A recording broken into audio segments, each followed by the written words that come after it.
Þannig að, jú, vorum alveg huge í Japan, en líka í Bandaríkjunum, sko. Við erum byrjaðir bara. Við erum byrjaðir. Við erum að tala einu aðal brautunum í Kvarasi. Við erum að tala hennan tíma, maður svo fljótur að glemma, að Já, einmitt. eins og segir, hvernig, þarna voru náttúrulega engin samfélagsmiðlar. Nei. Nei, það var náttúrulega bara ekkert í gangi, eða þess þannig. Og hvernig urðu þið þá stórir, eins og í Japan? Bara spila, viðtöl og allt það, sko. Þú veist, eins og þetta var þá var þetta bara, þú veist, stanslaus útvarpsviðtöl og sjónvarpsviðtöl og blaðaviðtöl og svo náttúrulega bara spila eins og brjálæðingar. Við spiluðum út allan heim bara stanslaust, sko. Mörg ár og, þú veist, megnið af árunum voru við bara að túra, sko. Og þannig náttúrulega, þú veist, berst líka út hróður sveitarinnar. Einmitt. Þannig. Hvernig var á þessum tíma með bara, sko ég er að reyna að hugsa bara út frá pólitíkinni, með bara að fá atvinnuleyfi og svona, það var eitthvað tími þar sem var erfitt fyrir íslenska listamenn bara... Já, við erum það voru það heppnir í rauninni að við vorum með risastóran samning við Sony Columbia Records í Bandaríkjunum, eða bara worldwide samning. Já. Og við fengum bara atvinnuvísa, sko, í gegnum það. Já. Þannig við gátum alltaf verið bara í Bandaríkjunum eins og við vildum, sko. Og vorum mest megnið það, við áttum heima í New York mjög lengi. Á Manhattan bara vorum við 2 íbúðir þar sem var svona okkar bækistöð, sko. Og svo líka LA og svona, við vorum mikið á flakki, sko. En við vorum bara mikið í Ameríku á þessum tíma, sko. Það taka þetta Kvarasi tíma vil aðeins á eftir. Algjörlega. En förum aðeins aftur, way back. Fyrr í tíman, þú veist, hvaðan kemur, þú veist, það að vera íslenskur á þessum árum og einhvern veginn fara að starta þessari tegund af tónlistabandi, þú veist, komuð þið allir bara úr ólíkum áttum með áhuga tónlist og... Já, í rauninni, sko.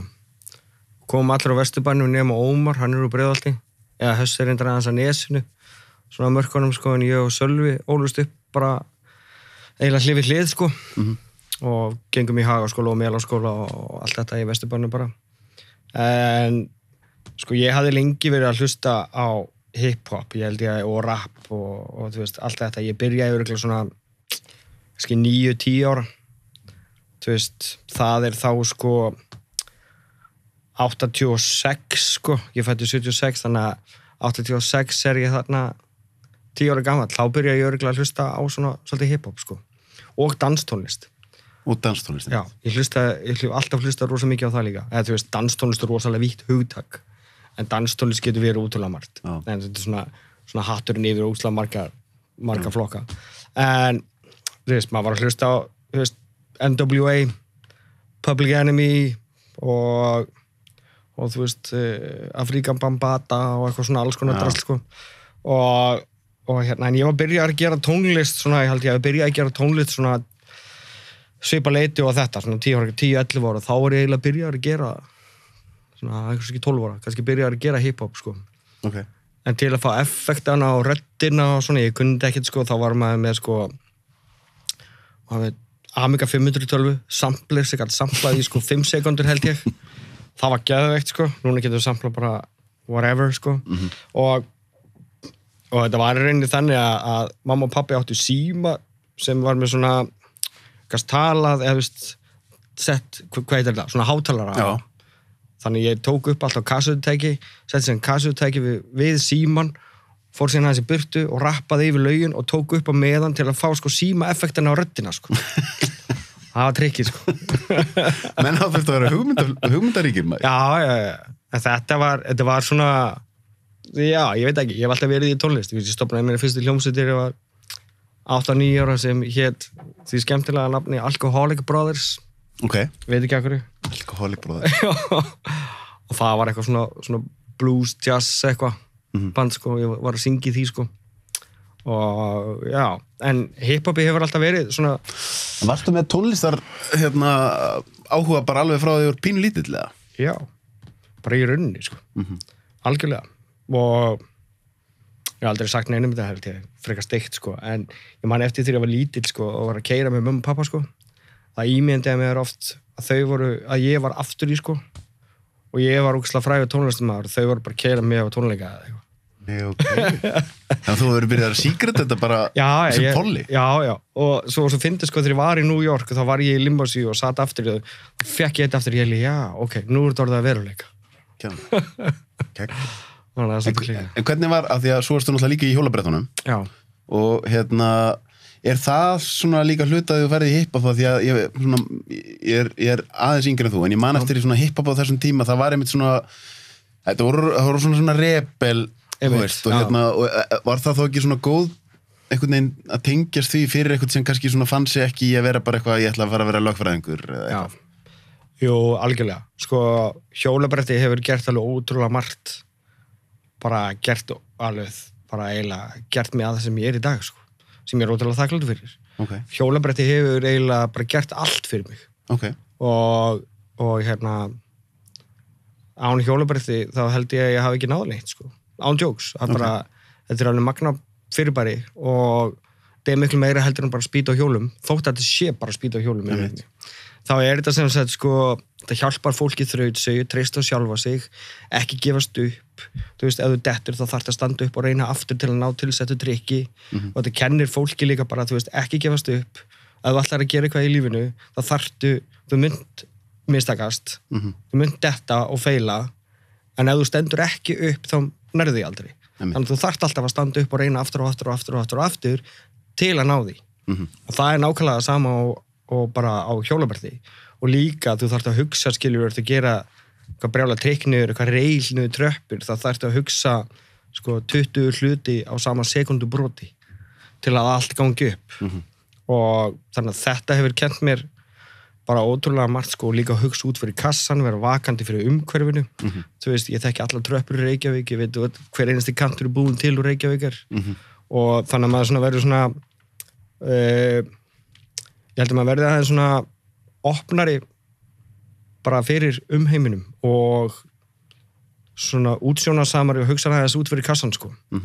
En já, ég byrjaði á hjólabretti mjög ungur sko. Ég byrjaði á hjólabretti held 86 þegar ég sá fyrstu Back to the Future myndina.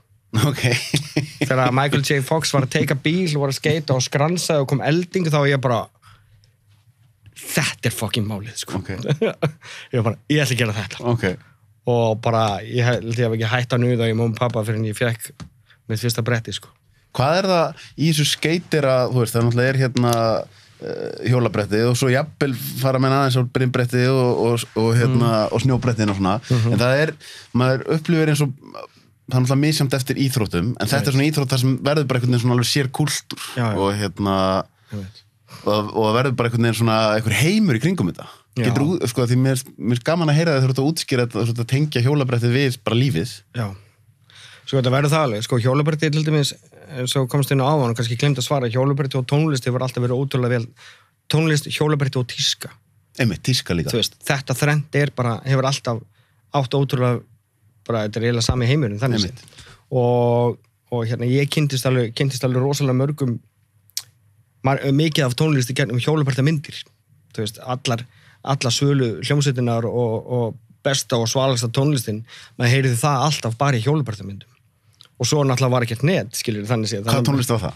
Það er alls konar maður. Ég heyrði Beastie Boys, ég heyrði, þú veist, Primus, bara endalaust eitthvað rappi og þú veist, alls konar eitthvað indie-drasli.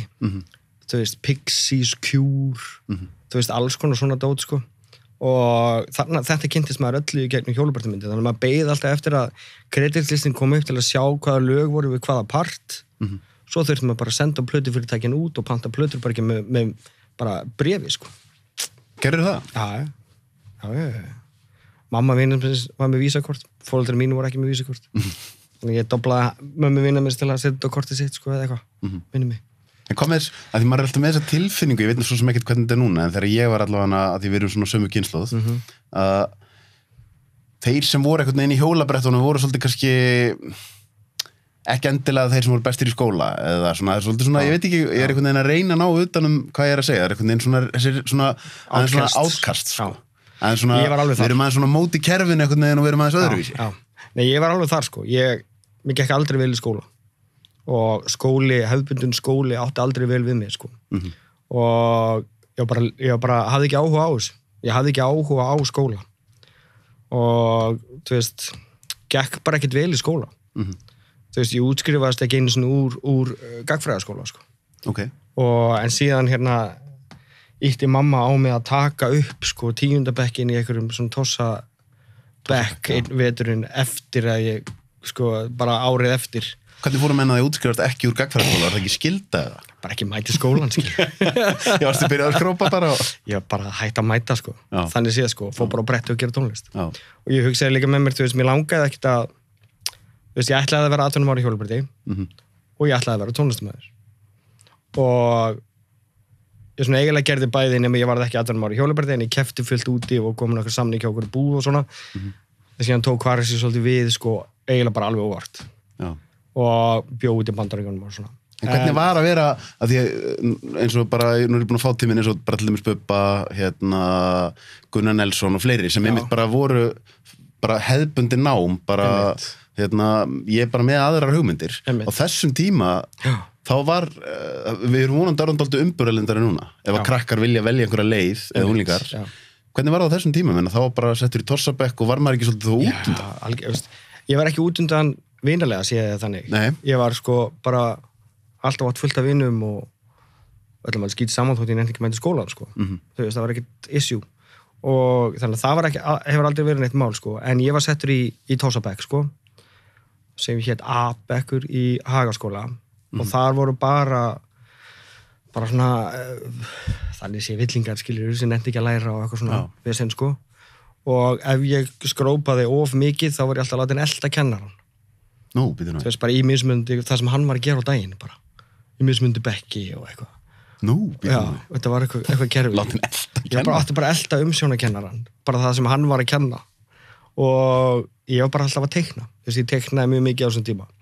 Og hlusta tónlist bara. Þannig að mér varst það fínt. Ég var bara að teikna og hlusta tónlist og fínt. En svo hætti ég að nenni þessu, þá hætti ég bara að mæta. Já. Þú veist, og hugsaði bara með mér, ég nenni sig. Ég ætla bara að fara að gera tónlist og ég ætla bara að fara að skeyta. Og gerði það. Síðan ótrúlega cool samt sem Hagaskóli gerði fyrir mig að dönskukennari minn var alveg, manni hvað hún heitir, alveg ótrúlega næs og hún leyfði mér að búa til stúdíó inn í einni stofunni. Okay. Og ég fekk bara lykla skólanum og þannig ég gæti komið bara hvernig sem er unni og búið til tónlist í skólanum. Okay. Og þau leyfðu mér að fara í myndmennt hvernig sem ég vildi en ég útskrifaði þess það ekki sko. Nei, en mér finnst þetta langar að taka smá umræðu menntakerfi út frá þessu sko. Maður hugsaður einhvern veginn ef það væri ungur krakk í dag sem væri kannski mjög hæfileikaríkur á bretti, hæfileikaríkur í teikna og hæfileikaríkur í tónlist. Þá myndum maður einhvern veginn vilja að það væri strax hugsað, heyrðu, það er talent þarna. Við þurfum einhvern veginn að gera eitthvað til að reyna að fá viðkomandi til að læra smá í hinnu. Já. Og gegn því hann fái þá að einbeita sér af því sem hann er góður í og... Algjörlega. Og þetta er svona svolítið það sem ég er búin að vera að spá í til mér með menntakerfið. Ég meina, svona minn 9 ára og hann er mjög svipaður og ég. Já. Þú veist, hann hefur ekki gaman að því að læra. Og hann finnst þetta ekki rosalega skemmtilegt. Þú veist, stærðfræði, íslenska og allt þetta. En hann er mjög gaman til dæmis að teikna og gaman að gera tónlist og alltaf að gera svona beats í iPadnum og eitthvað alls konar. Og ég talaði við skólan og ég sagði, leyfið honum þá bara að teikna. Leyfið honum þá bara að gera smá tónlist. En í staðinn þá verður hann að gera hitt til að fá að gera þetta. Þú veist. Og hvernig tekur skólinn í það? Ágætlega. Er ekki lykilatriðið mitt að foreldri standi með barn, af því þetta er svo oft sett hann upp að ef barnið eða unglingurinn er svona, að þá er svona tekinn fundur með skólanum þar sem einhvern veginn að vera foreldrin og skólastjórinn og allir á móti barninu. Sko. Já, ég skildi. Ég bara, þú veist, ef barnið mitt sýnir áhuga á einhverju, þú veist, og það make a sense, þá bara styðja það í því. Einmitt. Og þú veist, þótt að það sé ekki alveg 100% inn í kassanum, bara frábært. Þú veist, bara verður þú sjálfur og farið þín eigin leið. Einmitt. Og ég meina, hver veit nema það virki bara. Algjörlega. Það er alveg málið, sko. Það er fólk sem hefur náð að búa til risastór fyrirtæki af því að það er gott í að hanna eða skapa eða búa til tónlist. Algjörlega. Ég meina, þetta er orðið bara þannig í dag. Þú veist, þannig að það er bara möguleikarnir eru endalausir. Og þetta er alltaf öðruvísi í dag. En þá, þú veist, fyrir mörgum árum, þá var þetta alltaf öðruvísi. Það var bara litið á mig bara sem tossa, sko. Og ég hlýt að koma frá slæmu heimili eða þú veist sem ég gerði ekki og eitthvað svona vesen á manni sko, að haldi að maður var bara á kafi í eitthvað rugli og maður var bara bretti og skangið í baggy pants og með lopahúu, ég ennþá þannig skilur og hérna en þú veist, það var bara ekki þannig það var bara óskup indall strákur að hlusta á rapp og bara vilja skeita og gera tónlist. En foreldreinu kemur ekki frá slæmi heimili. Hvað fannst á foreldreinu um þetta hjá þér? Bara frábært. Ok. Þau stuttuðu í þessu bara? Alltaf stutt mig í öllu. Frábært. Alltaf í öllu sko. Nema kannski að hætti skólanum. Sem við vissum náttúrulega eiginlega ekki af. Nei. Þannig sé. En foreldreinu mínu hafa alltaf verið mjög cool á því sko. Já. Og alltaf stutt mig í öllu sem ég vil gera. Tónlist, bretti, hvað sem og þannig að ég ótrúlega heppinn með það sko. Þau var aldrei ítt á mig eða út í eitthvað sem ég vill ekki gera sko. Nema mamma var hörð á því ég yrði nú að hafa gagnfræðaskóla sko. Já. Sem ég bara alltaf leið. Já. Þú veist, það mér fínt að hafa það. Já, en hérna ég prófaði síðan að fara í iðnskólan á okkur svona listabraut og eitthvað svona dæmi sko. En ég var ekki þar sko. Nei. Var ekki að meika það. Einmitt. En hvenær byrjar sko þannig að þú klára gagnfræðaskólan eða þar, hvenær byrjar síðan hvaras í sko, hvað gamlir? Við erum, sko, ég hef alltaf búið mikið í Bandaríkjunum. Ég flutti fyrst til Bandaríkjunum þegar ég bara 4 ára og on and off bara eiginlega all ævi sko.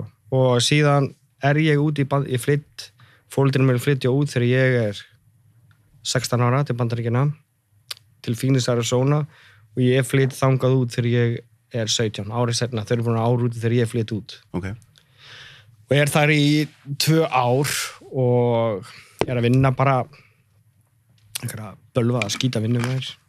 Ég var að bera út flæjara með Mexikun, ég mætti klukkan 6 á morgnana að lesta teina, það var pikkar upp á einhverju pick-up, keyrður í eitthvað gett á maður og ég var bara með bretti og headphones og átti að setja flæjara á hurður og fekk alltaf borga bara hvernig degi sko.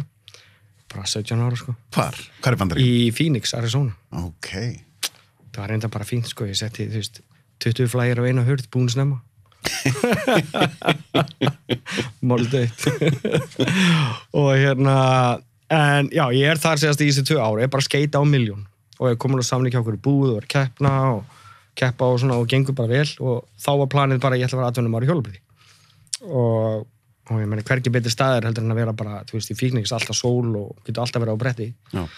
Og gerði það bara, gerði ekkert annað nema að bera út þessa flægjara í 2 tíma á dag og svo bara skeita.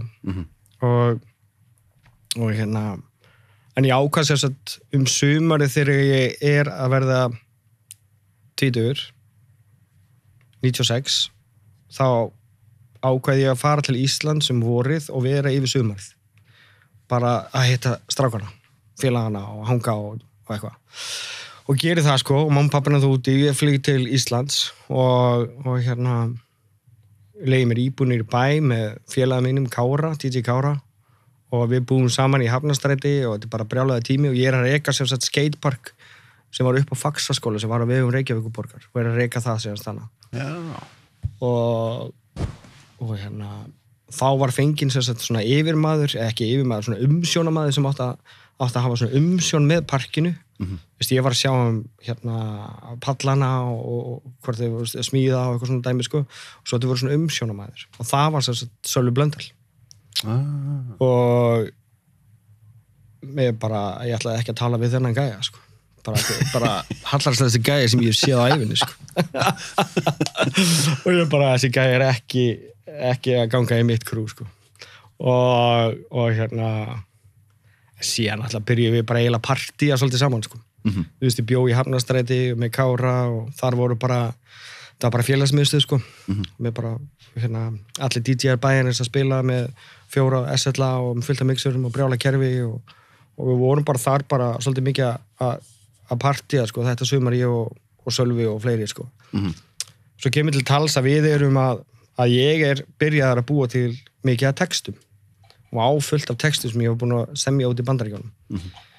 Og hann segir mér að hann sé að gera takta, gera beats, hip-hop takta og ég alveg, ok, og við þurfum bara að gera eitthvað í þessu af því að okkur fannst á þessum tíma Íslands tónlist sökka.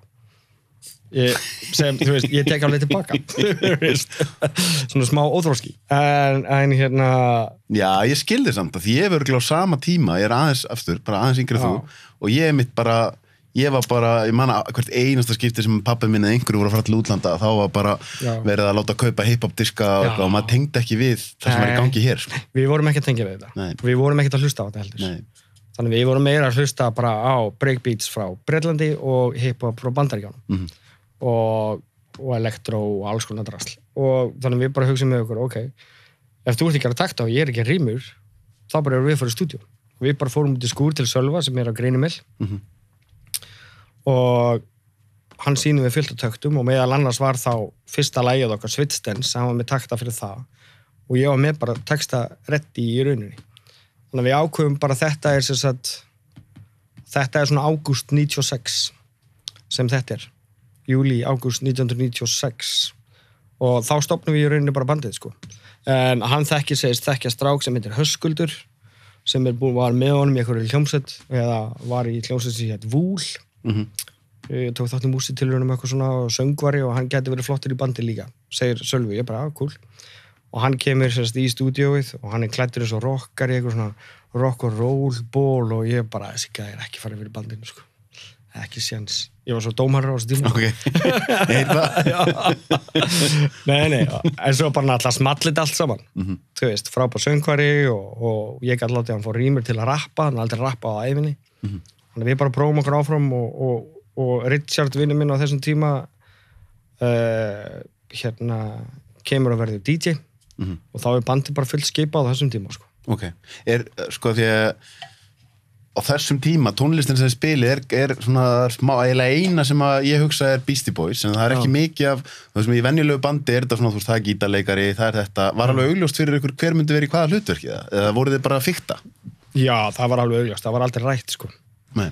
Í rauninni, þótt að ég hafði alveg verið búin að búa til fullt af töktum og svona áður, það var það eitthvað meginn bara svona hlutverkið, hann Sölva svolítið að sjá það, Hössi ætlaði að koma inn og syngja og ég fékk hann til að rappa líka og ég ætlaði að rappa og hann sá að DJ það var aldrei rætt sko þetta var bara eitthvað meginn þannig var þetta bara og aldrei spáði í þessu þetta meikaði allt saman eitthvað meginn senn sko og við gerðum sem sagt fyrstu smáskífuna sem heitir Switch Dance sem er sem sagt Switch Dance er í rauninni kemur frá hjólabretti og stendur öfugt á brettinu segðum við sér með vinstarlöpunum fyrir framann venjulega en þú stendur síðan með hægra löpunum fyrir framann og gerir trikkinn þannig það heitir Switch Dance og swissar stance okay. og gerum sér þessa smáskifu sem inniheldur 4 eða 5 lög og það vildi enginn selja hana bara fengum lán fyrir þessu og tókum yfirdrátt og litum prenta eitthvað diska í Austurríki og eitthvað svo bara vildi enginn kaupa það og eða þú veist, við fórum til plötufyrirtækja sko. Fórum til, held ég, Skífunar og Steinar og eitthvað alls konar svona plötufyrirtækja á Íslandi og það hlógu allir upp í opið geða okkur og sögðu bara íslenskt rap mun aldrei seljast. Nei. Þetta er á tíma þar sem bara er ekkert íslenskt rap. Já. Og ég bara, jú, þetta er geggjastöf. Og hann bara, nei, íslenskt rap mun aldrei seljast. Þetta er fáraleg hugmynd. Það var sagt við okkur. Þannig við bara, ok. En þá, maður sem heitir Stefán Ingólfsson sem var að vinna hjá í Apís, hann sem sagt heyrir þetta og segir sem sagt bara þetta er það besta sem við komum fyrir íslensku tónlist. Ég ætla bara að taka þetta að mér og ég ætla að selja þetta. Og við látum hann fá alla diskarna sem við pöntum og sólarhring seinna er þetta mest selda plata á Íslandi og við erum bara á stórstjörnu, sko. Það gerir bara svona? Já. Bara einu degi? Já. Og þá bara allir bara, þetta er bara það besta sem hefur gerst fyrir íslenska tónlist. Og við bara, við vitum það alveg. Þú veist hvað minni. Vorum að segja eitthvað. En þá kom, svo fyndið sko, að þá kom öll plötufyrirtækin. Og vildu allir fá okkur til sín og gera samning við okkur og plötusamning og bjóða okkur gull á græna skó og allt þetta dæmi og bjóða okkur út á borða og allt þetta dæmi. Við séum alltaf, já, frábært, loksins, æðislegt, ekkert mál, kíkjum út á borða og pöntum alltaf dýrasta kampæðinu og allt það og svo sögðu bara fuck you og fórum. Þetta við gertum við öll fyrirtækin, sko. Já. Plötu fyrirtækin, þetta er aftur, þetta er á tíma sem er svo ólíkur því sem er í dag, sko. Já, já. Þarna náttúrulega, dreifur ekkert upp úr rassvarsanum að gefa tónlist þarna, Nei, þetta var alveg vesinn. Já. Og, já, þetta var alveg bara þurfti heldur mikið púður til að gera þetta sko á þessum tíma. Þú veist, þú gast ekkert verið bara með lappa og klára þetta inn í herbyggið eitthvað svoleiðis, þetta var allt öðruvísi sko. En þú segir að það verið stórstjörnur, voruð þið þá strax þarna komnir á, bara gerist það hratt að þið farið á þann stað að það bara þetta er bara full-time jobb hjá okkur núna? Já, sko, ég ætlaði að fara aftur til Bandaríkjanna haustið, sko. Ég ætlaði að flytja aftur til Phoenix bara haustið. En síðan, verður þessi plata rosa vinsæl og ég svona hugsa með mér, já, ok, þú veist, ég get farið að spila og hala mér eins og pening að henni fyrir út. Þannig ég hugsa með mér, ok, ég gefi þessu til jóla. Ég hringi með pappa, ég komin í hljómsveit, ætla að gefa þessu til jóla. Og þau bara, ok. Síðan bara jólin, þá, var þetta bara það rosalega mikil vinna. Vorum að spila bara 5 sinnum í viku og taka upp þess að stóra plötu. Tókum upp stóru plötun alltaf á milli þess að við vorum að spila. Og heila á nóttinu alltaf vorum að taka upp, sko. Og þannig að þetta var orðið bara svona full-time, sko. Þannig ég setti svolítið bara, ok, ég verð bara 18 ára hjólabretti seinna til að taka þetta núna og gera þetta. Og gera það, sko. Hvað leiði langur tími síðan þar til þið eru farnir að fá beiðnir frá öðrum löndum? Það gerist frekar fljótt, sko. Þú veist, 98 kannski Noregur farið að banka upp á út af einhverjum furðulegum ástæðum, ég veit ekki af hverju. Og vorum boðinir oft þangað að spila, sem sagt umboðsmaður Tínu Turner heyrði einhvern tímann í okkur og var alveg bara, fannst við bara geggjaðir og vildi bjóða okkur til Noregs og fóru nokkur sinnum þangað og spiluðum á hinum á þessum festivalum þar, en síðan sko Iceland Airwaves 1999, fyrsta Airwaves sem sagt var haldið í hverju var það haldið, flugskýli út á bara Reykjavík. Alveg rétt. Já. Þá sem sagt erum við að spila þar og já, svona, ég held að þetta hafi ekkert verið bestu tónleikan og frekar sósaður á því, sko. Okay. En í einhverjum fluggöllum sem við fundum einhver staðar og eitthvað rugl. En síðan bara kemur bara fólk að okkur frá stórfyrirtækjum eftir tónleikan og bara lýsa miklum áhuga og við heldum að það var bara eitthvað djók, sko. En síðan var þetta náttúrulega bara ekki djók. Nei. Og þau byrjaði bara að koma til Íslands reglulega og byrjaði síðan að bjóða okkur út og svona og svo byrjaði bara svona dialógur plötusamninga á milli, sko. Svo tók alveg smá tíma. Kanntu ykkur að skýringa á því og hugsa það núna svona löngu seinna, hvað það var við ykkur sem að svona einhvern veginn small það mikið að menn sjá eitthvað svona við ykkur? Ég veit það ekki. Þetta er náttúrulega bara, sko, þetta er góð lög. Já. Þetta er gott stöf, sko, og geggjaðir á tónleikum, sko. Já, ég ætlaði að spyrja það, voruð þið var mikið energi í ykkur og dýnamík á? Já, vorum rosalega góðir live. Já. Og við lögðum alltaf rosalega mikið upp úr því líka. Já. Þú veist, live partinu hjá okkur skipti gríðarlega miklu máli. Við æfðum líka bara á hverjum einasta degi. Þú veist, ef við vorum ekki að spila, þá vorum við að æfa eða taka upp. Og þetta er einu sem við gerðum, sko. Og komst ekkert annað að, sko, í rauninni. Og það skilaði sér, sko. En ég veit ekki alveg, þú veist, það er náttúrulega bara fáralega steikt að fá íslenska stráka frá Íslandi að meika það sem rappstjörnur í Bandaríkjunum. Það eru ekki nóga rappböndum í Bandaríkjunum. Já, miklu meira nú, sko. Þú veist, þannig að ég veit ekki af hverju voru að fá okkur, sko. Nei. En ég bara... En hvað þegar þú segir, sko, rapp? Því við ræddum aðeins það áður byrjuðum viðtalið með þetta einhvern veginn.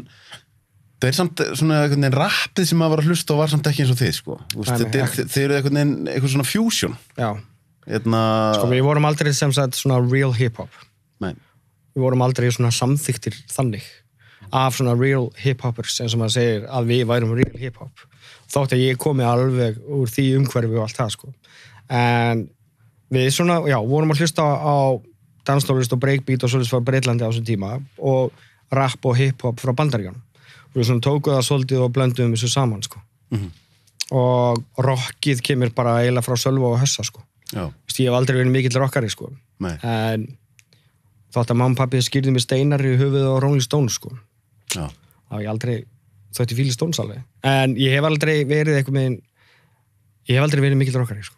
Ég er að reyna að muna, hvað var gefin út af því ég var svo mikið inn í hip-hopin, og það gefin út einhver plata á þessum tíma, það sem var mixa saman rockböndum og rappböndum. Já, geðveikt. Hvað hét það? Þetta er soundtrack úr Judgment Night. Einmitt. Er það ekki? Einmitt. Geðveik plata. Ég myndi alltaf eftir þessu þegar ég er að tala við þig, sko. Þetta er geðveik plata. Já, það sem var, sko, þú veist, ekki House of Pain og þessi, og svo var Run DMC og þessi. Akkurat. Það var svolítið startið af þessari bylgju, sko. Einmitt. algjörlega. Ég er svona mun eitthvað Dela Soul held ég og man ekki Dela Soul og eitthvað annað band, það var alveg geðveikt sko. Já. Ég hlustaði mikið á þessa plötu. Já. Þetta sko, að því þá var ég fyndið, þá fekk maður svona rosa gúddvill gagnvart rockböndunum sem voru einhvern veginn að gera eitthvað með þeim sem maður sjálfur elskaði sko. Akkurat. En líka á þessum tíma, þá var bara rosalega gróska á Íslandi í tónlist. Þú veist, við vorum að hanga með rockböndunum sko. Hver voru aðal rockböndina það þessi tíma? Botleðja, Maus, Kolrasa, þú veist, og já, þetta voru svona, þú veist, ég segja væri svona aðalböndin sko. En svo, við vorum alltaf að hanga með öllum þessu böndum, ég meina Botleðja strákarnir voru góði vinnur okkar og hérna Heiðar og Raggi og þeir og hérna svona band sem heitir hérna danstónlistaband sem heitir Súrefni. Já. Og þú veist Stólía maður og svo kom Sigur og stann inn líka á þessum tíma og þannig þetta var geðveik gróska á þessum tíma. En við vorum alveg að fá sko gítarleikara og bassaleikara úr þessum sveitum til að spila inn á stöf hjá okkur. Og hérna og svo náttúrulega var Sölvi og Richard voru í hljómsveit sem heit Stjörnikísi. Sem var rockhljómsveit? Já, sem var rockhljómsveit, sem var nýbúin að vinna músitilraunir. Alveg rétt. En ég stalði meila úr Stjörnikísa yfir í Kvarasi. Sorry strákar. En þetta, ég menna eins og segir, þetta þið eru undan hérna, að þið er búin að vera með erpjana og þá er Rottweiler svona á vissan átt kannski fyrst til að vera með svona bara svona hefðbundi rap á íslensku, en þið eru undan, þetta er alveg nokkrum árum undan því.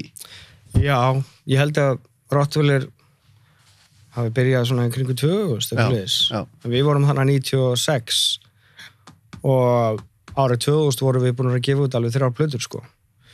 Gáum út fyrstu stóru plötuna 97 sem hét bara Kvarasi, svona mynd af eggi, síðan kom stóra plata nummer 2 kom 99 sem heitir Synesis.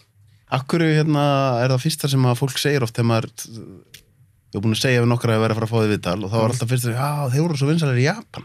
Já, við vorum alveg hjúts í Japan sko. Var það svoleiðis? Já. Hvernig kom það til? Vá, ég veit ekki hvað bara eitthvað tilviljana sko. Ég bara eiginlega veit ekki. Ég hérna alltaf plata var gefin út allan heim, Jinx-platan, og seldist alveg gríðarlega vel út allan heim og vorum að túra mjög mikið. Túrum mest í Bandaríkjunum, sko, tókum alveg hérna Vans og Warp Tour og fórum alveg bara endalaust út allar trissur, sko. Öll fylki í Bandaríkjana bara nokkur sinnum og, mjög oft. Og hérna, síðan bara, og Evrópu og Kanada og Ástralíu, út allt. Og síðan hérna, og komið að Japan. Svo þegar bara fyrsta skiptið sem við förum til Japan erum við bara stórstjörnur. Bara fleiri 100 manns, bara bíðandi fyrir utan hótelið. Fyrir mig útasviðtöl, bara 1000 manns fyrir utan útastöðunar. Algjört rugl. Svo búið að segja við mig sko að hérna þú mátt alls ekki fara neitt einn. Bara ekki fara neitt einn. Ekki út af hótelinu, ekkert. Ef þú ætlar að fara eitthvað, láttu mig vita og þess ekki að ég ætlar að labba með þér. Og ég bara, ok. Svo bara, fuck that, þú veist, laumaði mér bakdæri megin og alltaf finna held ég Stussy og Babe búðuna í Shibuya verslunarhverfinni í Tókjó. Síðan fer ég sem sagt og í því hverfi og sem sagt í Virgin Records sem var náttúrulega plötubúður, þá voru bara huge á okkur 10 hæðum eða eitthvað. Svo alltaf byrja svona fólk að horfa mig inn í búðinni og þá sé ég það að það er svona risastór mynd af mér inn í búðinni sko. Og ég bara, fuck. Fer bara út sko og þá byrja bara svona fólk að safnast í kringum mig. Það endar á því að ég fæ bara lögreglufylgd bara inn í löggubíl og keyrður í burtu.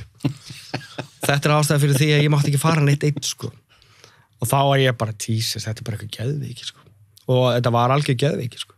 Þú veist, það voru stólkerar á eftir okkur og byrtust bara einhverja stelpur og mismundi flugvöllum og þetta var bara algjör rugl sko. Japanir eru nefnilega, kultúrin er þannig að ef þú ert einhvers konar seleb í Japan, þá er það alvöru seleb. Já, það er algjörlega, sko. Og þetta var alveg þannig, sko. Það var bara... Ferðuðustu Japan eða voruð þið bara að spila í Tókjó? Við spiluðum í Tókjó, spiluðum í Osaka líka. Það var svona þessi 2 helstu staðir sem við spiluðum á. Og fórum alveg nokkur sinnum þangað, sko. Geðveikt, ótrúlega gaman. Já. Og spiluðum alveg á risa tónlingum hana, við spiluðum með hérna... Ef við spiluðum á mjög mikið af stórum tónlingum, tókum oft svona stadium túra. Bandaríkin og Japan og alls konar. Þá vorum við að spila með til dæmis Weezer, Guns N' Roses, The Strokes, Eminem, vorum að túra með fullt af fólki, sko. Og svona stórum böndum, sko. Þannig að þá vorum við að spila fyrir kannski 70-80.000 manns, eitthvað svoleiðis. Það var bara geðveikt, sko. Hvernig tilfinning er það? Það er bara trillt, sko. Ekki? Jú, það er geðveikt, sko. Það er ekkert margir íslenski tónlistamenn sem að hafa spilað ítrekka fyrir framan svona fjölda fólki? Nei, held ekki. Bara alls ekki, sko. Nei, örugglega ekki, sko. Þetta var bara geðveikt. En hvernig er lífstílinn í kringum þetta? Ég meina, því ég er aðeins búin að ræða við eins og, Frosta og Bjössa í mínus og svona bara, þeir eru út að túra og þetta er komið þetta leið. Er þetta, þú veist, þessi hugmynd sem að maður hefur að lífstílinn sé bara einhvern veginn og það er svoleiðis bara. Það er bara svolítið svoleiðis. Menn bara sofa einhvers staðar og halda sér gangandi með einhverju drasli. Já, eða sko við vorum alltaf svolítið heppnir með þetta. Við vorum á ótrúlega góðum plötusamning. Þannig við höfðum það frekar fínt, sko. Já. Við vorum alltaf með rosalega góða rútur. Ef við vorum ekki í rútum þá vorum við ótrúlega góð hótel. Já. Og túrmanagera og umbóðsmenn og catering og allt saman. Það var allt 100% í kringum okkur. Já, ok, þannig að þið eru einu leveli fyrir ofan þá sem lenda kannski í að vera sofa einhvers staðar í heimahúsum. Sofa á einhverjum leysibójum einhvers staðar og þið voru ekkert í því. Nei, við tókum það ekki. Ef við tókum það reyndar, ekki einu sinni fyrst. Fyrst vorum við sem sagt keypt handa okkur eitthvað svona lítill van bara og vorum sem sagt að ferðast í honum svolítið mikið í kringum kringum austurströndina og byggum þá á hóteli, fínu hóteli, en voru semst með þennan bíl bara til að fara svona nærliggjandi slóður kringum New York og svona. Síðan bara fljótlega fórum við bara upp í rútunar og flugvélarnar. Þannig að þá vorum við annarkvart, vorum kannski að tókum rútutúr í kannski 2 mánuði. Konum við leið á því, þá vildum við bara byrja að fljúga og þá flugum við á hótel í kannski 2 mánuði. Konum við leið á því og aftur í rútu. Við verðum svona svolítið á milli þar, sko. En ég minna, geðveikt spennandi fyrst, bara eitthvað, hvert erum við að fara á morgun? Já, við erum í Chicago á morgun. Geðveikt. Svo þetta svona 2-3 vikur, það er þið bara skít saman hvar þú ert, sko. Já. Þú veist, og hættir alveg að spá í. Þetta er bara einhver önnur borg í Bandaríkjunum, sko. Já, því fólk sem vinnur kannski bara svona hefðbundna 8 tíma vinnudagi venjulegri vinnu, því finnst þetta mjög spennandi tilhugsun. Er maður mjög fljótur að venjast þessu og bara fara jafnvel að vilja bara vera heima á sér? Já, þetta venst fljótt, sko. En þetta er rosa líðandi líka. Þetta getur verið mjög þreyttur, já, ég er að meina það. Stanslaus ferðalög og Já, ég er að meina að maður eitthvað sem virðist vera út á við svona svaka spennandi lífstíl, að það sé bara frekar stutt í að maður sé bara ég verði nú bara til í að vera heim í Vesturbænum núna, sko. Bara horfa Netflix, bara chilla, sko. Já, ofta tíðum, sko. En við fengum stundum svona breykinn á milli túra og svona. Kannski við fengum 2 vikna frí áður en 2-3 vikna frí áður en næsti túr byrjar. Þá var bara sagt við okkur, þið getur bara farið hvert sem þið vilji og gert það sem þið vilji. Bara af plötu fyrirtækjan. Næsti túr bara, og hittist við öll bara í New York, þarna klukka þetta og þá byrjar túrin, daginn eftir, eða eitthvað. Bara ok. Strákarnir fóru yfirleitt til Íslands, en ég fór aldrei til Íslands. Ég fór alltaf bara til San Francisco eða Chicago. Og þannig að ég fór einu sinni til Íslands, en þá bara mjög stutt, sko. Akkur er San Francisco eða Chicago? Systir mér bjó í Chicago á þessum tíma og þannig ég fór til hennar og San Francisco, því ég fílaði bara San Francisco. Þú veist, bjó alltaf á hótelinu sem Andy Warhol hannaði. Geðveikt, sko. Sundleginu bara eitthvað trillt og bara þetta svona rock'n'roll hótel, sko, bara hljómsveitir sem búa þar. Og það þið hefur alveg verið komnir í þá stöðu þarna að vera með fínan pening á milli handana? Já. Vorum alveg með góðan pening þarna.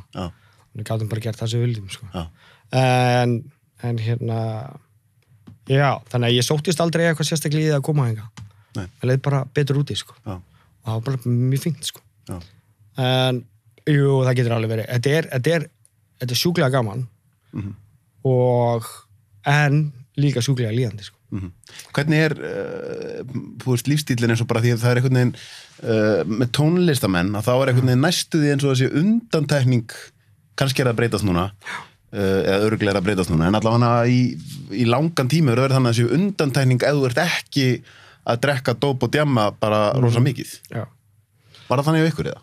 Við vorum alveg í öllu, sko. Já. Það var bara að drekka, dópa og djáma, sko. Mjög mikið, sko. Já. Svo fyrstu árin, þú veist, þegar við vorum að byrja, Já. þá náttúrulega vorum við bara eiginlega stjórnlausir, sko. Já. Þú veist, en síðan þegar við fórum til Bandaríkjanna þá, við settumst alveg niður og sögðum við okkur, heyrðu, ok, nú er þetta bara orðið atvinna, þú veist, við erum að fá bara fucking góðan pening og við erum komin í meistarardeildina. Þannig að ef ekki aðeins að hérna hafa okkur samkvæmt því. Og gekk yfirleitt ágætlega, en ekki alltaf. Þú veist, menn voru handteknir og það var verið að leysa út fangelsum og það var verið að borga einhverja sektir og það var verið að brjóta einhverja hurðir sem átti ekki að brjóta og menn voru handteknir og þú kemst ekki að segja menn voru handteknir og leystir út úr fangelsu, nú þarf það eitthvað meira, sko. Bara fyrir að vera með eitthvað á sér eða eitthvað. Já. Þú veist, ekkert eitthvað mikilvægt, sko. Nei. Eða, þú veist, eitthvað óspektir eða eitthvað. Já, þannig að það gekk á mjög ýmsu, sko. Það alveg hægt að fara þangað, sko. En þetta var alveg crazy tími, sko. Já, förum þangað. Já, ok. Óspektir Bönni mín fá ekki að hlusta. Bönni mín fá ekki að hlusta. Nei. En ég því að þú veist, það er svona kannski hlutað einmitt að vera eitthvað svona alvöru rockstjarna, að það er einmitt að vera svona, þú veist, komast jafnvel í kast við lögin og vera að drekka og vera að dópa. Já. En ég meina, við vorum það áður en við fórum í hljómsveitina. Já, einmitt. Þú veist, þannig við breytumst ekkert við því að fara í hljómsveitina. Nei. Nema að við fengum bara allt frítt. Akkurat. Þú veist, við fengum bara allt sem við vildum frítt. Þannig að þá fór maður kannski að gera meira af því, sko. Og hvernig er það einmitt? Þegar maður sé svona kannski, þegar maður er komin, þú ert búin að nefna böndin sem þið voru að spila með og svona, er þetta eins og fólk ímyndar sér og það sé, þú veist, eitthvað svona herbergi baksviðs og eitthvað þar sem að hérna bara allt er í boði og hérna Já, oft þannig. Já. Alveg, já, það er oft þannig, sko. Og síðan líka bara er maður mjög oft settur á hótel með öðrum hljómsveitum. Þú veist, þannig að, og leikurum og svona, eins og vorum að gista í Hollywood. Þú veist, þá fórum við bara oft í svona partí, þú veist, í Beverly Hills eða, veist, Hollywood, eitthvað stær hjá okkur leikstjórum eða leikurum eða tónlistafólki. Og það er bara allt í gangi. Þú veist, bara hann neymitt. og vorum settir á frægastu hótelin með frægasta fólkinu. Af því að það var sagt að við þyrftum að vera náttúrulega bara svona svolítið on the scene, sko, líka. Sem okkur fannst ekkert leiðilegt. Nei, mitt. Manstu eftir einhverjum augnablikum þar sem að vart svona í alvörunni starstruck eða? Ég hef aldrei verið starstruck á ævinni. Ok. Ég hitt örugglega stærstu stjörnur í heimi og ég hef aldrei verið starstruck. Einu sinni þegar ég sá skeitara. Sem var idolum mitt þegar ég var lítill, sem engin veit hver er í rauninni nefnum bara skeitara, sko. Og þá var ég að bíða fyrir utan að rútan myndi pikka okkur upp á Lax í LA, flugvellinum.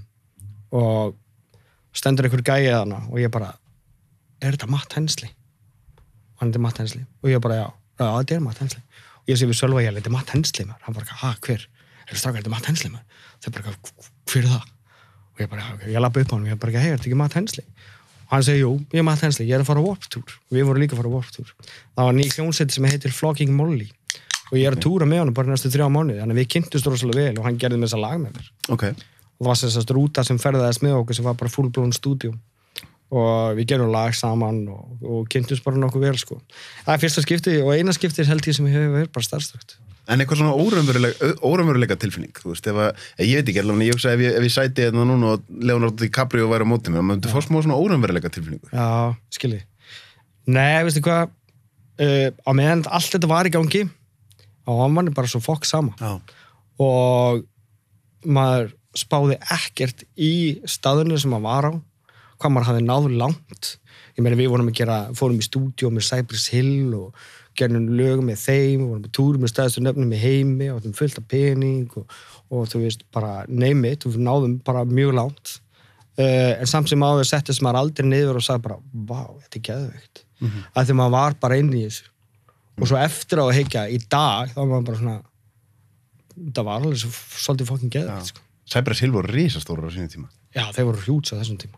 En það er einmitt þetta svona, þegar verður þetta er kannski þetta svona transition tímabilaðna í kringum þessi ár þegar að því maður hugsa bara húðlit, að fram að því var bara, það voru bara dökkir sem voru að gera rap, sko. Mikið til, já. Svo, þú ert búin að nefna Eminem, Já. svo það Beastie Boys og svo koma svona eins og Funk Dubi and Cypress Hill og þeir allir einhvern veginn og þá jafnvel einhvern veginn svona hvernig var aðdáendahópurinn ykkar eins og í Bandaríkjunum? Voru þetta bara alls konar fólk? Já, það var alls konar, sko.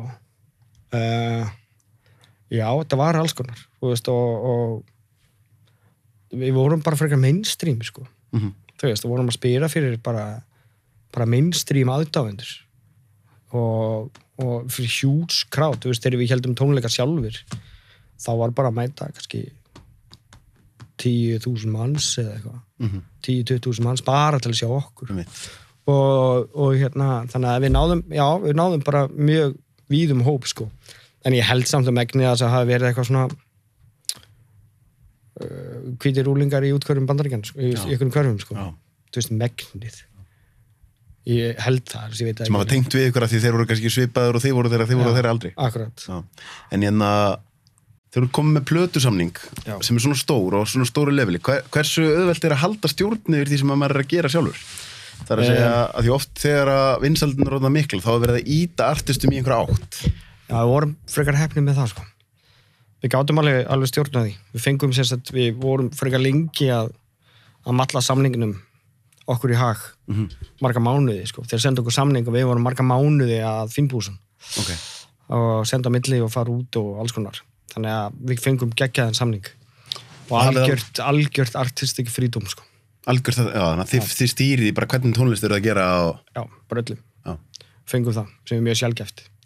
En samt sem aður, ég meina, það kom fólk oft í stúdíó þegar við vorum að taka upp, við vorum marga mánuði í New York að taka upp, sko, fyrir plötun sem kom síðan út allan heim. Þá kom oft á tíðum bara fólk frá plötufyrirtækinu inn í stúdíó til að heyra það sem við vonum að gera og svona. Og allir bara fannst allt geðvægt sem við gerum þannig séð. Og síðan nema náttúrulega að það var sagt henni, já, heyrðu, þið verðið að setja viðlagið fyrr vegna þess að útvarpsstöðvar spila ekki lögin ef þau koma eftir meira en 12 sekundur. Eða eitthvað svona kjaftaði. Og við bara, já, er það? Já. Þannig að þið þurfa að færa viðlagið 8 sekundur, annars fá við ekki spilun. Þannig að sem alveg satt, sko. Það er bara reglur bara í útvarpsstöðvum Bandaríkjanna, þú veist, var það þá allavega. Þannig að það var stundum gert bara eitthvað svona radio-edit, sko. En helst á plötunni sem við vildum hafa og kannski eitthvað svona radio-edit fyrir útvarp úti. En annað var ekki verið að spá í, sko. Við börðumst með þess að við þurftum reyndar að berjast fyrir að hafa eitt lag á íslensku á plötunni sem við gerðum. Hvað lag var það fyrir? Það var Tarfur. Hvernig færist síðan á meðan þetta tímabil í gangi? Hvernig færist músíkin ykkar? Eru þið að breyta stíl á meðan eða af því þetta er svona fusion tónlist sko, akkurat. Já, sko, við fórum úr kannski fyrsta stóra platan, Eggið, er svona kölluð, var svona svolítið að mínu mati ótrúlega mikið í gangi, mikið að sömplum, svolítið svona mikið breakbeat og hip-hop, þykkar bassalínur og alls konar. Síðan á næstu plötu fara gítarinn að koma aðeins meira inn og síðan, þú veist, verður það svona svolítið stór partur, þú veist, þegar Stick 'em Up er komið út og allt það verður svolítið hitt, eða bara stór hittari, þú veist, út allt. Og þá svona soundið verður kannski aðeins meira rockaðara sem á líður. Þú veist, frá svona breakbeat rappi, sko. En já, þú veist, það átti eiginlega sú stefna átti ekki eitthvað 100% sérstaklega vel við mig eða mína rödd fannst mér, sko. Þú veist, ég var alltaf meira bara í hip-hop og breakbeat, sko. Já. Ég fílaði það alltaf langbest. Hvað er það sem veldur í, sko, þegar að menn eru komnir, að því að maður svona, þú sagðir áðan með þetta, þú ert í bílnum hjá foreldriðinum og þú veist, það er ekkit fá börn sem að dreymir að vera stórstjörnur. Hvað er það sem veldur í síðan að það er svona algengt þegar einhver hljómsveitin er svona árangri að svo einhvern veginn fjarar þetta út eða þú veist, menn einhvern veginn missa áhugan. Hvað er það sem að... Já, ég veit það ekki. Ég var alltaf staður á... Þú veist, akkur eru þið ekki bara ennþá með Kvarasi og... Já, þetta? Já, akkur eru ekki ennþá með Kvarasi í gangi? Já. Bara því við þólum ekki konan annan. Ég þarf að segja, þú veist, þetta er saman eins og með mínu, sko. Já. Hvað er það sem veldur því að einhvern veginn, jafnvel þú menn elski hvern annan, þá bara eftir ákveðin tíma, kemur bara eitthvað biluð þreyta, sko. Já, nei, sko, við vorum bara ekki, við gátum eiginlega ekkert verið að hanga bara meira saman. Þannig séð. Nei. Og það var orðið bara, eða þú veist, allir alveg ágætt góði vinir og allt það. Það byrjaði náttúrulega bara sem vinahópur fyrst að gera tónlist. Síðan var þetta svolítið skylda. Og síðan var þetta vinna. Og þú veist, þetta verður alltaf meira eitthvað megin. Og meiri ábyrgð og meiri peningar. Og bla bla, þú veist. Og þá svona, þú veist, eftir langan tíma af túra og alls konar svona kjaftaði, það verður bara svolítið súrt, sko. Þú veist. Og menn fá bara leið á hvort öðrum til dæmis. Ég meina, Hössi hættir í bandinu fyrstur, sko, árið 2003 minni mig, bara á túr í Bandaríkjunum, sko. Já. Og hann var í yfirvildum við vissan aðila sem var ekkert óalgengt á þessum tíma. Ég meina, hann hættir bara. Og hérna, ég hætti síðan 2004, 2005. Voruð þið ennþá á samningi það? Já, nei, eftir að Hössi hættir, þá rauninni brotnar samningurinn. En við vorum ennþá við samning við Sony í Japan og þeir ætluðu að dreifa þar. Worldwide samningurinn var vorum að gera nýjan samning og eitthvað svona dæmi og þá var bandið að vinna í plötu sem kom út sem heitir Gorilla Disco. Okay. En ég bara var ekki að fíla eiginlega þá stefnu, sko, sem sú plata fór í, sko. Nei. Og ég ég veit ekki, að koma svolítið leið á þessu bara. Og langaði svolítið að fara að gera eitthvað annað bara. Eða þú veist, öðruvísi tónlist. Já. Hvenær það síðan sem að bandið leggur upp laupana bara? Það svona 2005-06. Já, 2005-06. Og eins og þú veist, eru þið þá, eru þið með sitið á peningum þegar þetta tímabili búið, eða? Já, við eigum alveg peningi, sko. Já. Nema ég fór bara í frekar skrítið tímabil, sko. Já. Þú veist, það var rosalega tómleiki. Já. Þú veist, að vera búin að vera alveg bara frá 96 til 10 ára eða eitthvað, bara á milljón og bara allt að gerast yfir í ekkert. Akkurat. Bara eiginlega hún á sekundu. Og ég var bara, ég týndi mig svolítið, sko. Og bara datti í bara áfengisneyslu og alls konar rugl, sko. Og því ég bara fann fyrir ótrúlegum tómleika, sko. Og fattaði það kannski ekki mikið þá en hérna þú veist, ég leitaði bara í flöskuna, sko. Já. Bara til að deyfa tilfinningar og þú veist, ég var alltaf þú veist, hefði getað farið kannski á samning úti og gert eitthvað sjálfur og alls konar svona stemmi og það var alltaf í vinslu en ég gerði það aldrei. Nei. Þú veist, ég var bara á einhverjum skrýtnum stað persónulega, sko. Ekki menn, svolítið kannski eins og með atvinnumenn í íþróttum á hæsta leveli að þetta allt í einu hættir, þá verður maður að vera búin að hugsa hvað að taka við, held ég, sko. Já, ég var nefnilega ekkert búin að spá því. Nei. Og ég hélt aldrei að þetta myndi að hætta. Þú veist, ég spáði aldrei svo langt, sko. Nei. Og þetta hefði ekki þurft að hætta. Nei. Þú veist, við hefðum alveg getað gert aðra plötu og við vorum, sko, millimetri frá því að verða bara einn stærsta hljómsveit í heimi, sko. Við hættum eiginlega bara við þröskuldin, sko. Hvernig þá? Bara við gátum ekki átt samskipti, sko. Nei, en ég meina, hvað er það sem hvað færið til að segja að þið hafi verið svona nálægt því að verða? Við vorum alltaf bara, platan okkar gekk hrikalega vel úti og vorum búin að fara mjög stóra successful túra og búin að spila í öllum þessum sjónvarpsþáttum og úti talkshows og allt það og gekk bara ótrúlega vel og vorum að gera collab með Cypress Hill og fleiri stórum artistum úti og hérna Stick 'em Up var orðið bara risastórt og síðan var singull nummer 2 eða 3 hann hefði breykað okkur sagt, að verða bara worldwide eitt stansaband í heimi bara var sagt það bara við vorum eiginlega bara við þröskuldin þangað til að við bara ákveðum að hætta, sko. Þú veist, eða Hössi hættir í rauninni og þá bara byrja einn og einn að týnast út og bara þetta er búið, sko. Þannig að Eftirsjá? Þessu? Já. Þá? Já. Ég sá alveg eftir þessu þá og við allir og ég held að við hefum allir gert það, sko. Já. Þú veist, líka bara þegar maður þroskast og maður svona, já, ok, þú veist maður nú alveg geta að tala saman, sko. Þú veist, eins og fullanum menn geta sagt bara ekki, ég er ekki að fíla þegar þú ert að gera þetta og bara, sorry, ég skal reyna að minnka það. Það er alltaf auðvelt að gefa ráð svona utanfrá en þegar maður hugsa að það meikar engan sens að hætta þegar maður einhvern veginn á leiðinni upp ennþá, sko. Meikar ekkert sens, sko. En það gerir það ekki, sko. Þetta í rauninu bara svolítil heimskam. Já. Þú veist, að gera þetta, þú ert með þetta í höndunum. Og hérna, en já, það bara, ég spáði voðalega lítið í hlutunum á þessum tíma vegna þess eins og maður segir, þá maður svolítið í bara einhverju smá loftbólu, sko. Og hérna, en það tók mér alveg mörg ár að lenda, sko. Þú veist, ég hef aldrei talað um þetta á ævinni. Ég hef aldrei sagt neinum þetta. En hérna, þetta tók alveg svolítið á, sko. Og í kjölfarið fór ég bara að drekka rosalega mikið. Og drakk bara eiginlega alla daga, sko. Í mörg ár. Í mörg ár? Já, mörg ár. Og hérna, var bara fyllibita, skiljur, basically. Þannig. En átti, já, en svona fín fyllibita, sko. Hvað er að vera fín fyllibita? Þú veist, allavega meðan ég átti pening, þá var ég ágætur. Já. En síðan allavega, þú veist, klárast peningar og þá var maður ánum bara frekar sorglegur, held ég. Já. En þú getur alltaf verið, þú veist, að vera fyllibita hvort þú átt pening eða ekki, þá ert aldrei fít, sko. Nei, en þegar þú segir fín fyllibita, þá ertu vendalega að meina að þá getur einhvern veginn svona kannski verið að drekka aðeins fínna áfengi og verið aðeins fínni stöðum. Og þú býrið alveg fínt og þú veist, með allt sem ég á hreinu, sko. Já.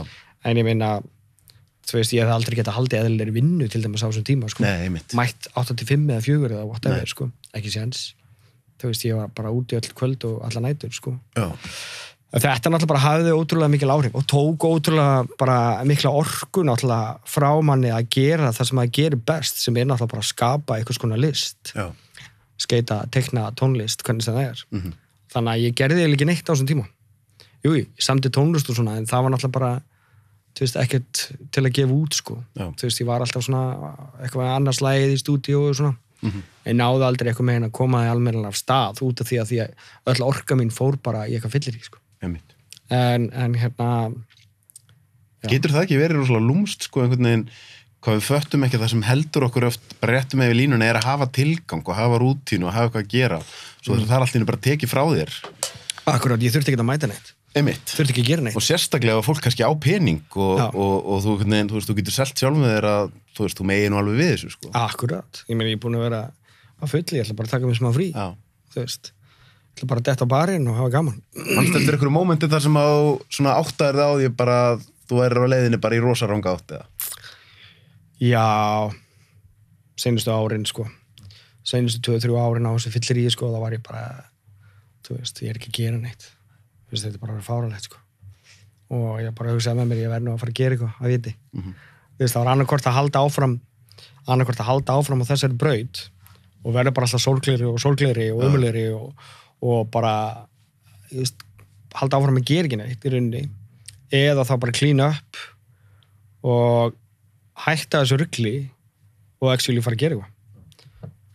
Gekk það alveg í fyrstu tilraun eða? Nei. Ég fór alveg nokkra meðferðir, sko. Já. Fór hérna nokkra meðferðir, sko. Eða nokkrar, tvær eða 3 ár eða eitthvað. En það virkaði ekkert, sko. Nei. Veist, ég var alltaf dátt í nýja bara viku eftir ég fór út, sko. En já, ég er svona að síðan á tímabilið þá var ég bara, þú veist, ég hitti konuna mína, núverandi konuna mína og hún var bara, þú er bara algjör fáviti. Hvað meinar ég? Bara þú ert alltaf fullur og bara einhverju tómu rugli. Bara einhverju hættur ekki að drekka. Og hún basically bara svolítið hjálpaði mér. Já. Hún bjargaði mér bara. Og hérna kom mér í það stand sem ég er í dag í rauninni. Þú veist, ég er bara á henni, þú veist, það að þakka í rauninni að ég náði mér út úr þessu, sko. Því að hún stóð bara með mér, hún sagði bara, þú veist, hvað ert að spá? Þú veist, þú hefur allt, þú ert að fókusa upp. Og ég bara, já. Svo skríti fyrir fólk sem skilur ekki fíkni tilhneigingar, sko. Einhvern veginn, hvernig aðeili sem er með allt til alls getur verið komin í svona miklu svona sjálfseyðileggingu, sko. Þetta er bara sjálfseyðilegging, sko. Þegar bara, þú getur ekki eitthvað meginn kontróla þessu bara. Þetta er komið út fyrir það að þú hefur kontról, sko. En ég meina, síðan líka var ég hérna á þessum tíma þá ég á barn með þess að fyrirverandi konu og sem 15 ára í dag, strákurinn, en þá voru við hætt saman á þessum tíma líka og ég var alltaf að fá stráki minn, þú veist, helgar og af og til, sko, en þá var ég alveg bara clean, sko, var ekkert að djúsa það neitt þegar hann var, sko, en síðan þegar fór, þá kom bara ennþá meiri tómatilfinning og bara sundagskvöldum, bara hvað ég að gera, ég náttúrulega bara rölda barinn, skilju, var það þangað til hann kom næst, sko, basically, þú veist. Hvernig í svona litlu landi eins og Íslandi, þú veist, verandi til að þekktu tónlistamaður að vera að fara á barinn, þú veist? Já, það, svona mikið, sko. Alveg hafði sinn toll, sko, en það sótti maður bara barið þess að maður þekkti krúið, sko. Já, akkurat. Þú veist, maður bara sótti, þú veist, nokkra staði sem maður vissi að maður var látið í friði, í runni, sem var bara fólk eins og ég. Hvar það síðan sem þú finnur það aftur í, þú veist, bara, ferðu bara back to basics að, teikna, skeita og gera tónlist, eða bæli tónlist? Ég hef alltaf skeitað, bara mikið í runnu, en ég hef alltaf skeitað. Og nefnum alltaf, þú veist, ég var að túra sem mest, það var alltaf að reyna að taka brettið að mér, ég mátti ekki meiðast. Ef þá gæti ég ekki spilað. Já, auðvitað. Og ég náði alltaf að kaupa mér ný bretti hér og þar og alltaf tekið að mér. En ég hef alltaf verið á bretti og er ennþá bara að skeita. Þegar ég hætti að drekka í rauninni, þá bara fer ég svolítið í það að sko fyrstu 2-3 árin í edrumennsku eru bara rosalega skrítin. Af því að þú þekkir eiginlega ekkert sjálfa þig. Edru. Þú veist, ég var ekki búin að vera edru síðan ég var bara 16 ára. Basically. Og búin að vera edru núna í 9 ár og það er ekki kannski svona eftir ég var búin að edru í svona 4-5 ár. Þá fannst mér eitthvað meginn verið búin að ná því að læra að labba upp á nýtt, sko. Já. Og síðan alltaf bara róast maður með aldrinum, að róast með því að vera ná smá tíma, þótt að tími kannski segir ekki alltaf allt, en allavega fyrir mig, þá svona seinustu ár, þá hef ég eitthvað meginn bara náða að lenda, sko. Þótt að bandið hættir 2005-2006, þá finnst mér fyrst núna, ég verið eitthvað meginn eða kannski núna, 1-2 ár, eitthvað svoleiðis, vera fyrsta skipti bara frekar góður að því, sko. Já. Það er ekki, þetta er búið að taka þetta langa tíma, sko. Og þótti maður skuli ekki alltaf taka eftir því að þetta tekur þetta langa tíma, eða maður, veist það, nóg að gera, ég er búin að gera alveg helling, búin að vera að vinna fullu, búin að fylta börnum og eitthvað alls konar drasl, sko. Ja, drasl, alls konar, þú veist, skemmtilegt. og en samt sem að það er maður komin að þann stað að vera ótrúlega bara sáttur með sjálfa sig, sáttur við lífið, sáttur við umhverfið sitt, sáttur við það sem maður er að gera, sáttur með, mér líður bara vel, skilji hvað ég. Og þú hefur náttúrulega mikla miðla þegar kemur á tónlist eftir allir þessar reynslu og svona. Já. Þannig að þú ert núna að vinna í raun og veru, svolítið bara tónlist almennt. Já, algjörlega. Þú veist, ég bara náttúrulega vinn í því bara alla daga. Og ég og kona mín eigum og rekum hérna album.is og sem sagt við erum nýbúin að gera samning við Vísir og við erum sem sagt hluti af Vísir og hérna erum að vinna með þeim og já, við stofnum album sem sagt 2014 og við erum sem sagt í október 2014 og erum orðin 6 ára og það er bara ótrúlega margt skemmtilegt að gerast hjá okkur. Þú veist, þetta er íslensk tónlist og menning sem við erum að fjalla um. Þetta er bara fréttir af íslenskri tónlist, eða? Já, fréttir og viðtöl og alls konar og nú erum við sem sagt að herja rosalega mikið á VF-þætti undir merkjum Album TV og vera sýnt sem sagt á Album og Vísir og síðan erum við að fara yfir á enskuna og breyta öllu útliti sem opnar nýr vefur eða nýtt útlit á vefnum og enski hlutin opnar 8. janúar, föstudaginn 8. janúar og síðan erum við að fara, eða svo vinna er nú reyndar þegar hafin að við erum að markasetja okkur í Bandaríkjónum og Evrópu og þannig að við erum að svona okkar megin markmið hefur alltaf verið að breiða út boðskap íslenskrar tónlistar bara á heimsvísu. Hvernig finnst þið staðan á íslenskri tónlist verið í dag? Mér finnst hún góð, sko. Mér finnst íslensk tónlist vera stundum í bylgjum, sko. Stundum finnst mér ekkert að gerast og stundum mér fullt að gerast. Rappi er náttúrulega búið að vera alveg ótrúlega stór hluti á íslenski tónlist bara seinustu ár. Margt fínt að gerast í rappinu er líka bara mjög margt þreytt að gerast í rappinu. Þú veist, þetta er bara... Hvað finnst þið þreytt við rappið? Autotune. Sama beatið aftur og aftur. 808, clap beats, trap beats eins og það kallast. Þú veist, og allt þetta. stótt ég hlusta mjög mikið, eða þú veist, ég hlusta mjög mikið á nýju rappi og líka gömlu og hlusta líka bara á alls konar tónlist, ég hlusta á ambient og jazz og rap og electro og bara name it, sko. En já, þú veist, ég allavega, sko, ef ég hlusta á útlenskt rap, þá það yfirleitt bara UK rap, sko, frá Breitlandi, sko, brest rap. Það finnst mér alveg geðveikt, sko. Sonur mér líka sem 15 ára, hann hlusta bara á UK rap. Hvað það UK rappið sem Ekkert autotune, maður. Og bara alvöru beats. Það bara, mér finnst það eitthvað megin, mér finnst það margt mjög gott að gerast í bandarísku rappi líka og frönsku rappi og japansku rappi og alls konar. UK rappið bara, það ótrúlega svalt, sko. Það eitthvað megin svona meira real og meira street. Þeir þurfa ekki að fá sér tattoo í andlitið til að vera cool, sko. Nei. Þetta meira svona alvöru gæjar, sko, eða stelpur sem að gera þetta, finnst mér. Og kemur svona svolítið meira frá bara þeirra umhverfi. Akkurat. Þú veist, þetta bara London, bara gritty underground stuff, sko. Og það sem ég tengi meira við heldur en eitthvað svona glansrap, sko. Í rauninni. Heimur tónlistamann búin að breyta svo svolítið mikið, bara, þú veist, þetta orðið eitthvað neginn hver eru helstu tricksin núna? Ég meina, þú veist, einu sinni gekk þetta dálítið út og bara reyna að meika það og fá plötusamning. Núna eru konar svo rosalega margar aðra leiðir til þess að koma sér að framfæri, sko. Algjörlega, sko. Ég meina, nú eru bara hljómsveitir eða tónlistafólk að meika það yfir ekki um TikTok. Akkurat. Þú veist, bara eitthvað lag að vinsla á TikTok og þú er bara búin að meika.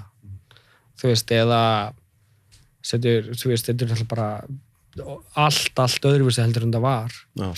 Þá var þetta líka mikið til að, sem náttúrulega ennþá líka, ég meina við seldum mikið að lögum í tölvuleiki og sjónvarpsþætti og bíómyndir og það var líka bara ágætis tekjulind.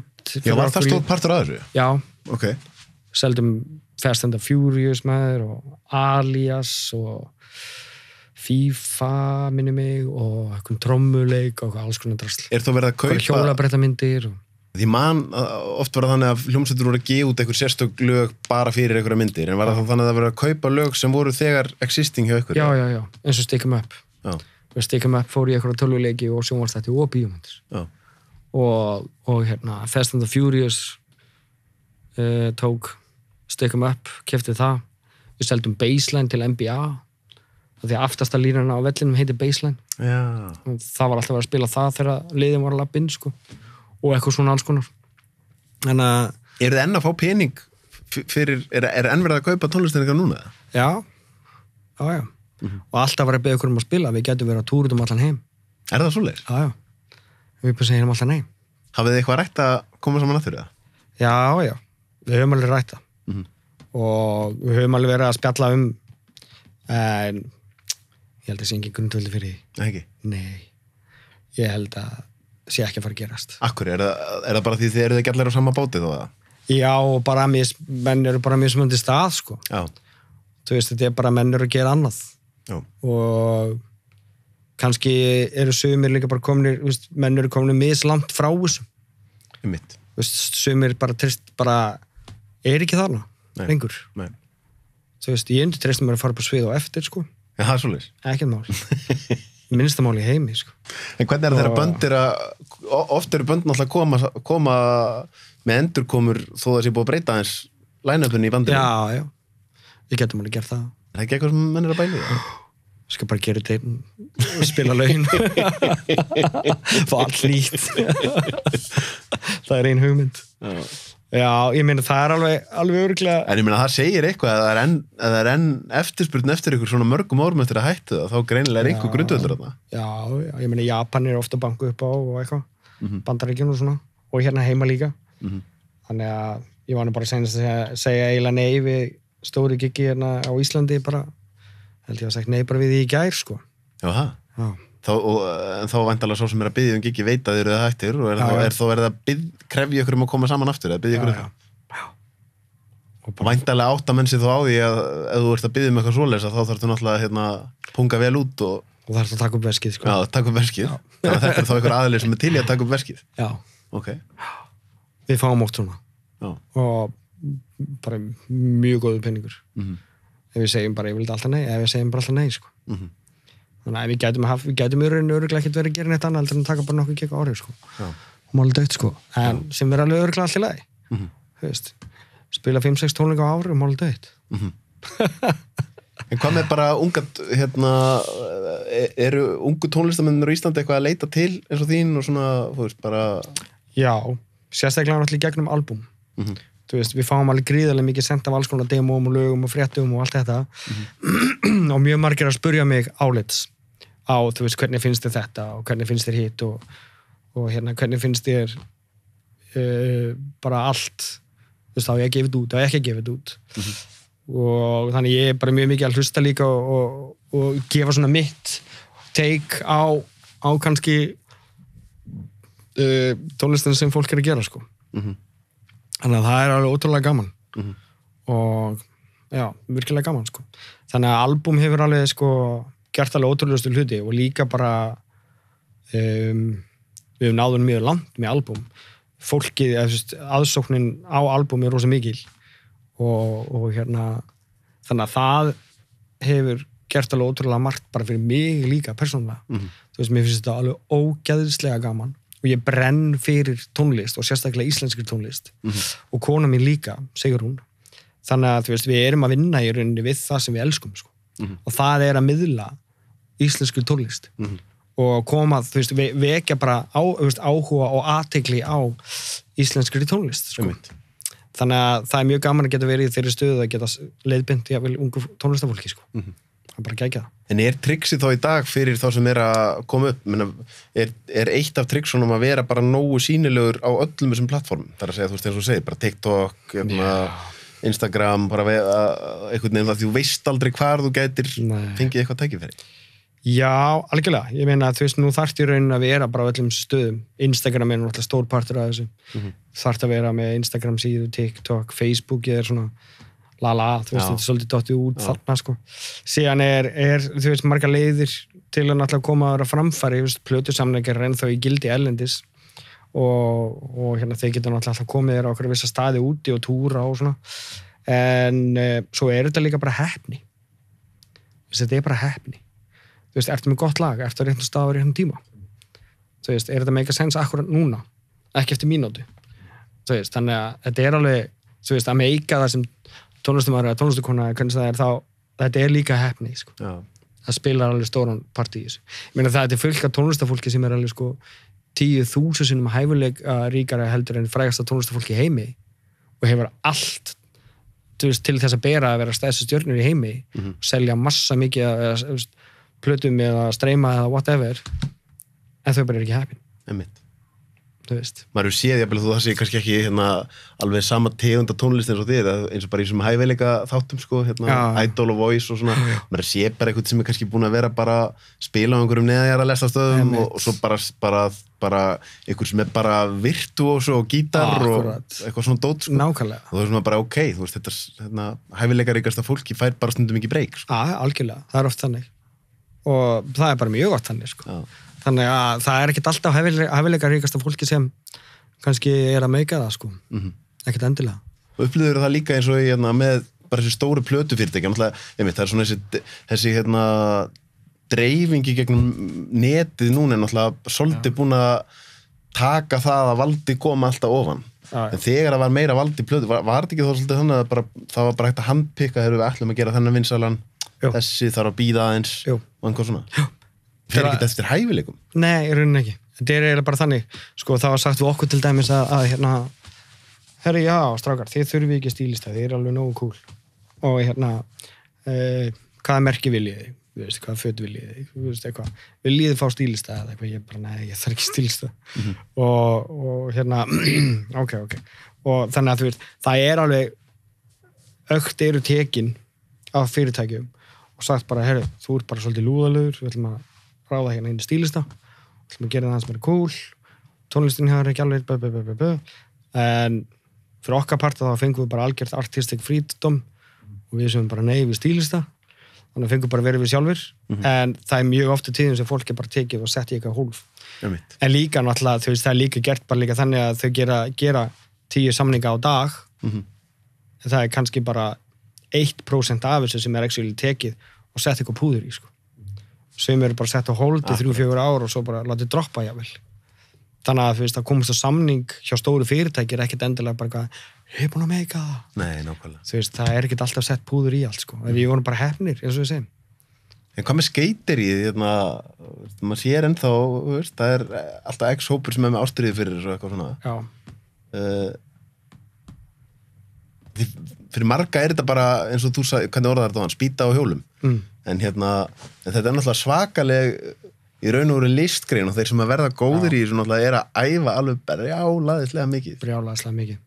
Þetta stór heimur? Þú veist, eru peningar í þessu? Jú. Þetta huge. Þetta lítið á Íslandi. En þetta huge úti. Ég meina stæðstu nöfnin í hjólabrættabransanum að hala einn geðveikum pening, sko.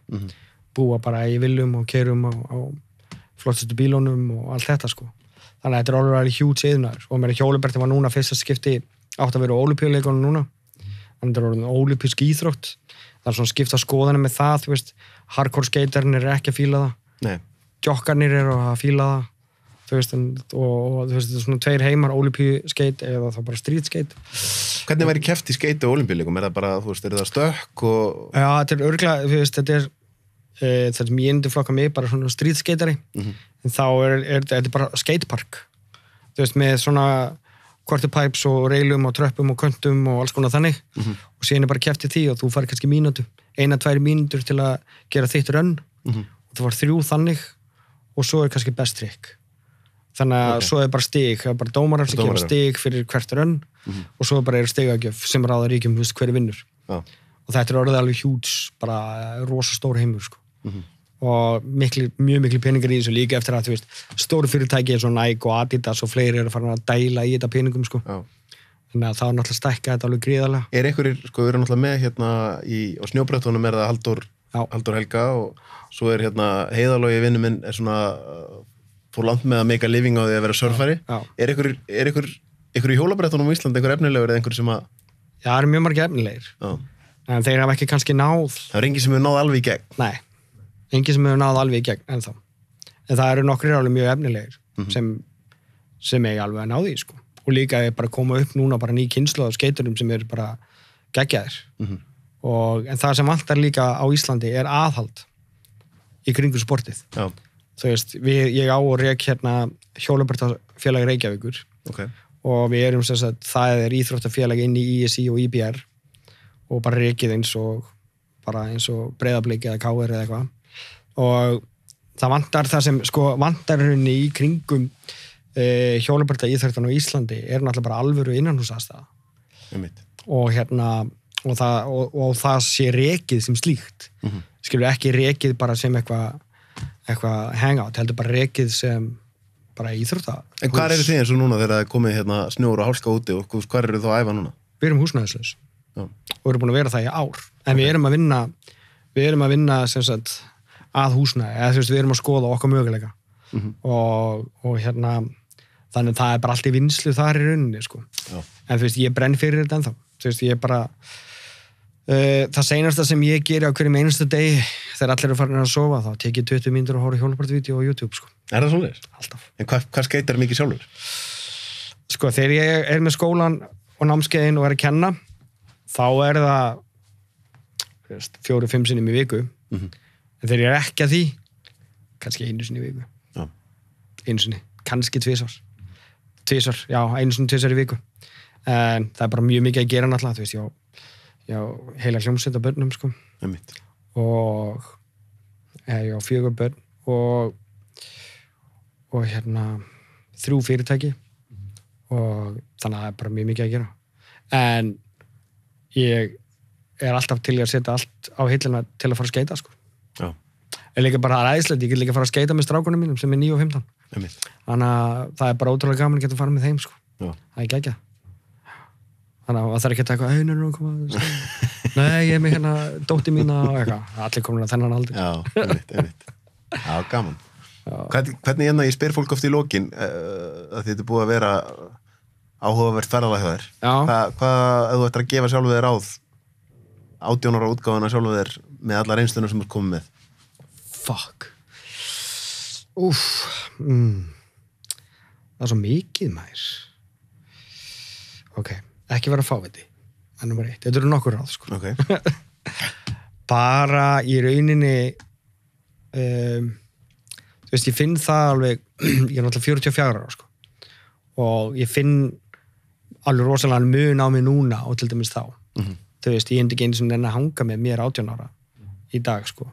Þú veist, maður hefur bara róast og þú veist, slakar á þig bara og vonandi eitthvað þroskast til þess betra, sko. En hérna samt sem áður var bara ógeðslega gaman á þessu tíma og ég hefði ekkert viljað breyta neinu. Nei. Bara ekki neinu. Nei. En það kannski kannski gefa mig það ráð að slaka aðeins meira á bara. Við vorum svolítið trilltir, sko. Já. Og ég myndi örugglega gefa mig það bara að chilla þau aðeins. Já. Ég hef alltaf verið mjög rólegur eðlisfari, þú veist, en ég var samt alveg, sko, ég meina, ég veist, alkoholist, ég drakk allt og mikið og gerði alls konar, þú veist, rugl, og kannski aðeins að slaka á, þú veist. Ég held að það væri svona, heldur góðu lífsregla, bara stundum er líka bara gott að setjast niður og hugsa, leyfa sér aðeins að spá í hlutunum. Þú veist, maður ekki vera alltaf á milljón. Þá líka bara góður ráð fyrir okkur öll núna. Já, veist, ég held það bara. Slappa stundum aðeins á. Slaka aðeins á bara. Ég held að maður verður líka bara að gera það. Þú veist, maður verður líka bara leyfa sér að njóta sín, sko. Leyfa sér, veist, ég gerði ekkert annað en í mörg ár þegar við vorum að byggja upp albúm. Þá vann ég myrkur á milli. Bara dag og nótt. Við gerum það eiginlega ennþá. En samt sem áður er ég meðvitaður það núna að ég þarf stundum bara að fara að skeita. Ég þarf stundum bara að fara í bíó. Eða borða góða mat. Eða bara slaka á. Eða bara hlusta okkur tónlist. Eða eitthvað sem er bara sem ég fíla. Ekki eitthvað svona sem kemur mann í bara svona svolítið flæði. Þannig að maður, einhvern veginn bara allt sem kemur mann inn í núið og maður einhvern veginn næra svona íta svolítið öllu því sem er í gangi bara í burtu á meðan maður er að því, sko. Hvað svo sem það er. Akkurat. Það er bara nauðsynlegt, annars verður fólk bara geðveikt. Já.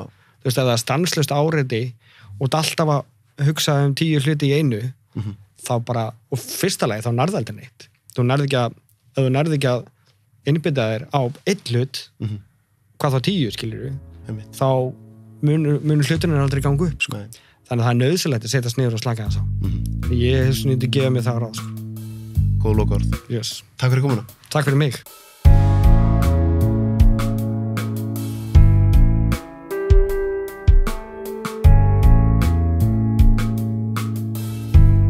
Takk æðislega fyrir að horfa og hlusta á þættina mína. Ég kann ótrúlega mikið að meta það. Það eru auðvitað þið sem að gera það að verkum að ég get verið að halda áfram að gera þetta. Og mig langar að biðja ykkur, það væri rosa vel þegið, að subscribe hér á YouTube rásina mína eða á Spotify eða podcast appinu.